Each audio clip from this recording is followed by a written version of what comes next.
안녕하세요. 오늘 여러분들 취업과 관련된 교육을 통해서 저와 같이 오늘 어떻게 내가 초보 직장인으로서 알아야 할 기본기에 대해서 좀 알아볼까 하는데요. 코로나로 인하여 여러분들 이렇게 온라인으로 만나 뵙게 된 거 좀 아쉽긴 하지만 우리 오늘 영상을 통해서 여러분들이 알 수 있는 것들 하나씩 한번 점검을 하는 시간을 갖도록 하겠습니다. 저는 오늘 강의를 맡은 오재현 강사라고 합니다. 반갑습니다. 자, 여러분 오늘 첫 번째로 무엇에 대해서 좀 알아볼까 하냐면요. 여러분들이 취업을 준비를 하고 아무래도 지금 이 교과 과정이 다 끝나고 내가 3학년이 돼서 졸업을 하게 되면 어디든 취업을 하게 됩니다. 취업을 하게 됐을 때 내가 초보 직장인으로서 일반 어떻게 학생의 신분이 아닌 직장인의 신분에서 내 밥그릇은 내가 알아서 챙기셔야 됩니다. 그러기 위해서 초보 직장인이 알아야 될 기본기 무엇이 있는지 알아볼 건데요. 이 시간에는 핵심적인 딱 두 가지에 대해서 좀 이야기를 드릴까 합니다. 첫 번째로 여러분들이 직장인이 알아야 될 기본 용어에 대한 거, 기본 용어라든지 내가 어떤 부분을 좀 챙겨야 되는지, 일을 하긴 하는데 내가 일을 한 만큼 보수를 받아야 되는데 이 보수가 적절한지 아니면 내가 이 보수가 다른 친구들에 비해서 많이 받는지 적게 받는지 스스로가 점검할 수 있는 용어에 대한 좀 이해를 좀 해볼까 합니다. 두 번째로는 어떤 거에 대해서 알아볼까 하냐면요. 내가 직장인의 신분으로서 일을 하게 됩니다. 노동을 하고 거기에 대한 대가를 받는 근로자의 신분으로서 어떤 부분에 대해서 내가 보장받을 수 있고 혜택을 받을 수 있는지 명확히 계약서에 대한 근로계약서에 대한 이해를 좀 해볼까 합니다. 첫 번째로 용어에 대한 이야기를 좀 해볼까 하는데요. 여러분들 용어에서 기본 직장인이 알아야 될 세 가지 용어에 대해서 얘기를 드릴 겁니다. 그 첫 번째 용어를 이해하기 전에 왜 이런 것들을 우리가 알아야만 하는지 이유에 대한 좀 설명을 드릴까 합니다. 지금 여러분은 누구세요? 누구라고 얘기하세요? 여러분들 누가 뭐 하세요? 라고 물어보면 여러분들 뭐라고 대답하시나요? 대부분 이렇게 얘기를 할 겁니다. 저는 학생이에요. 그쵸? 고등학교 1학년이 됐던 2학년이 됐던 3학년이 됐던 우리는 지금 학생의 신분이에요. 근데 여러분들 만약에 졸업을 하게 되고 취업을 하게 되면은 학생이 아닌 뭐로 바뀌게 될까요? 제가 잠깐 생각할 시간을 드릴게요. 뭐로 하게 될까요? 뭐가 될까요? 그쵸? 이렇게 얘기할 거예요. 어떤 친구는 회사에 다니니까 회사원이라고도 이야기를 할 거예요. 또 어떤 친구들은 전 직장에서 일을 하니까 전 직장인이죠 라고 얘기를 하기도 할 거예요. 그걸 다른 말로 또 뭐라고도 표현을 하냐면 근로자라는 이야기도 해요. 자, 회사원, 직장인, 근로자 같은 말일까요? 다른 말일까요? 네, 자세히 보면은 같은 듯 비슷한 용어라고 생각하시면 됩니다. 말 그대로 회사원은 뭘까요? 회사원은 말 그대로 회사에서 근무하는 사람을 얘기를 합니다. 회사라고 하면 뭐라고 얘기를 할까요? 우리가 나는요 삼성전자 휴대폰 만드는 부품회사를 다녀요. 그럼 그 부품회사 이름이 회사가 되는 거예요. 회사에서 일하는 사람 회사원 맞아요. 그 다음 우리 직장인은 뭐라고 표현을 하냐면 실질적으로 용어에 대한 이해를 하면 규칙적으로 직장을 다니면서 급여를 받는 사람. 직장은 어디예요? 삼성전자 부품 만드는데 말 그대로 직장일 수가 있는 거예요. 근로자는 뭐라고 얘기를 하냐면 사전적 의미는 근로에 의한 소득으로 생활을 하는 사람. 이렇게 들으니까 어떨까요? 회사, 직장, 근로에 대한 소득을 받는 세 가지 용어가 똑같은 의미라고 생각을 하시면 될 것 같습니다. 그런 의미에서 우리가 직장인으로서 첫 번째로 알아야 될 근로자와 학생은 어떻게 다른지, 우리가 이전에 학교에서 선생님이 정해진 숙제를 하고 부모님이 일어나서 학교를 가라고 하라면 갔지만 직장인은 조금 다른 개념이에요. 부모님이 우리를 지켜줄 수 없는 입장이기 때문에 어떻게 다른지에 대해서 차이점을 한번 알아보도록 하겠습니다. 우리 아마 이전 시간에 학생과 직장인의 차이점에 대해서 한번 얘기를 한번 해봤을 거예요. 기억이 잘 안 나신다고요? 그럼 한번 다시 한번 떠올려 볼까요? 학생은 어디에서 무엇을 합니까? 그쵸. 학교에서 공부를 하는 게 핵심적인 역할이에요. 그러면 직장인은 어디에서 무엇을 해야 할까요? 그쵸? 회사에서 일을 해야 되는 거예요. 내가 어디에서 있는지 장소도 바뀌고요. 내가 해야 되는 역할도 바뀌어요. 그렇기 때문에 학생과 직장인의 커다란 차이점은 저는 이 두 가지가 있다라고 설명을 드리고 싶어요. 일단 내가 하는 공부라든지 일이라든지 역할이 달라요. 근데 공부는 안 해도 돼요. 못 해도 돼요. 그렇지만 일은 나 못한다고 해서 나 안 할래 하면 될까요? 안 될까요? 안 된다라는 거예요. 그래서 그걸 우리는 뭐라고 표현하냐면 책임과 역할이 다른 거라고 얘기를 해요. 말 그대로 이거예요. 학생은 시험 기간에 공부해야 되는 게 당연한 거고요. 그 다음에 직장인은 회사에 가면은 일을 해야 되는 게 당연한 거예요. 그리고 쉬고 싶을 때는 언제 쉬어야 돼요? 휴식 시간에 쉬어야 되는 거예요. 정해진 규칙과 규율에 따라서 움직여야 되는 게 당연하다라는 거예요. 그리고 가장 큰 차이는 또 뭘까요?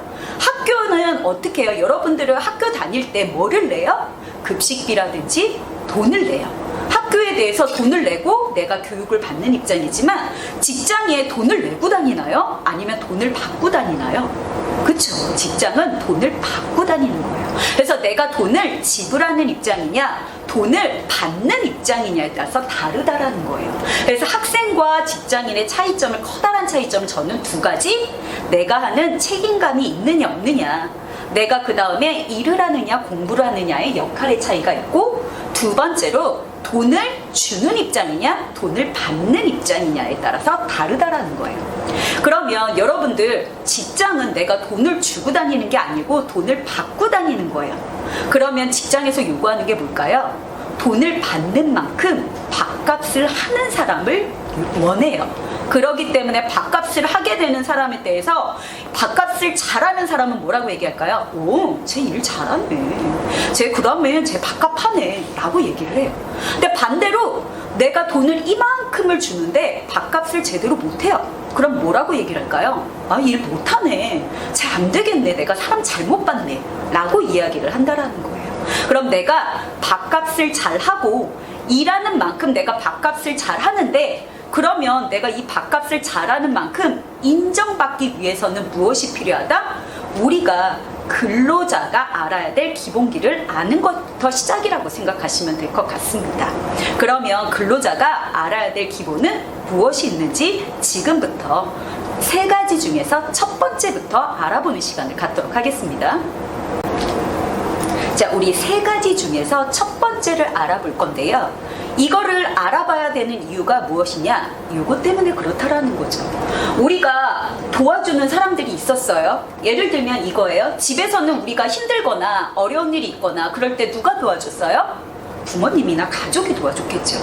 학교에서는 그 역할을 누가 해줬나요? 힘든 일이 있거나 그러면 누가 도와줬나요? 선생님들이 주로 도와주거나 아니면 내 옆에 있는 친구가 도와주기도 했어요. 그러면 직장을 가면은 누가 도와줄까요? 직장에 친구랑 같이 취업하는 경우가 생각보다 많지 않아요. 그리고 직장에 부모님이 내가 일하는 동안 계속 도와줄 수도 없어요. 그리고 내가 힘든 일이 있을 때마다 선생님한테 매번 그때 물어보기도 힘들어요. 그래서 직장에서 내가 이럴 때는 어떻게 해야 되지? 아니면은 내가 이렇게 돈을 받는다라고 하는데 이게 내가 적절한 돈인지, 이런 것들에 대해서 직장에서 어느 정도 도와주기 위해서 법이라든지 규칙을 만들어 놨어요. 그걸 가지고 뭐라고 얘기하냐면 요거라고 이야기를 합니다. 네. 직장인을 도와주는 근로기준법. 우리 뭐라고 얘기했죠? 회사원, 직장인, 근로자 다 같은 말이에요. 직장인을 도와주는 이 근로기준법이라는 게 우리나라에서 어떻게 보면은 근로자에게, 직장인에게 이런 거는 당연히 지켜줘야 돼요 라고 회사에 제시해주는 법이에요. 이 근로기준법을 알아보면 뭐라고 얘기하냐면, 빨간 글씨만 한번 집중적으로 다 같이 한번 보도록 하겠습니다.